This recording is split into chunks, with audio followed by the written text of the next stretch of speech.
അപ്പോൾ 10 ഇയേഴ്സ് കഴിയുമ്പോൾ ഒരു ഉപേഷ് പീതാംബരൻ എന്നുള്ള ആക്ടർ അല്ലെങ്കിൽ ഒരു ഫിലിം മേക്കർ എവിടെ ഉണ്ടാവും? അങ്ങനൊരു പ്ലാൻ ഉണ്ടോ? ഞാൻ I will have one of the finest production house. ഈ പ്രൊഡക്ഷൻ ഹൗസ് എന്താ പറയുക, ആസ്പയറിങ് ഫിലിം മേക്കേഴ്സിന് ഒരു വേദി ഉണ്ടാക്കി കൊടുക്കും. ചിലപ്പോൾ തിയേറ്റർ ആയിരിക്കില്ല, അത് ഞാൻ പറഞ്ഞു. ഞാനിപ്പോൾ തിയേറ്ററിനെക്കാട്ടും ഉപരി ഞാൻ ഇപ്പോൾ ഡിജിറ്റലാണ് ഞാൻ കൂടുതൽ ഫോക്കസ് ചെയ്യാൻ പോകുന്നത്. കാരണം ഞാൻ എൻ്റെ കേസ് പറയും, ഞാൻ എന്തുകൊണ്ടെന്ന് പറയണത് വേറെ ഒന്നുമില്ല, വിഷൻ വലുതാട്ടോ, പെട്ടെന്ന് അത് ചെയ്യാൻ പറ്റുന്നല്ല പറയുന്നത്. പക്ഷേ ഞാൻ ഇന്നാൾ കണ്ടൊരു കാര്യം എന്ന് പറയുമ്പോൾ, ഗെയിം ഓഫ് തോൺസ് എന്ന് പറയുന്ന സീരീസ് കണ്ടിട്ടുണ്ടോ? അവിടെ ഒരു സീസണിന് ഒരു എപ്പിസോഡിന് അവർ സ്പെൻഡ് ചെയ്ത് $60 million ഒരു എപ്പിസോഡിന്. ഒരു സീസണിൽ 10 എന്താ പറയുക ഇതുണ്ട്. അപ്പോൾ $600 million ആണ് അവർ ഒരു സീസണിന് വേണ്ടി സ്പെൻഡ് ചെയ്യുന്നത്. അതിലത്തെ canvas is gigantic, it's huge and massive.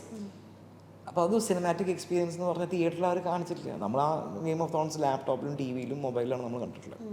അപ്പോൾ നമ്മളങ്ങനെ ഡിജിറ്റലിനെ മൊത്തത്തിൽ കണ്ട് ഒഴിവാക്കി വിടാൻ പാടില്ല.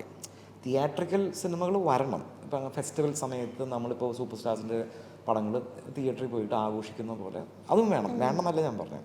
പക്ഷേ ഇതും പോസിബിളാണ്.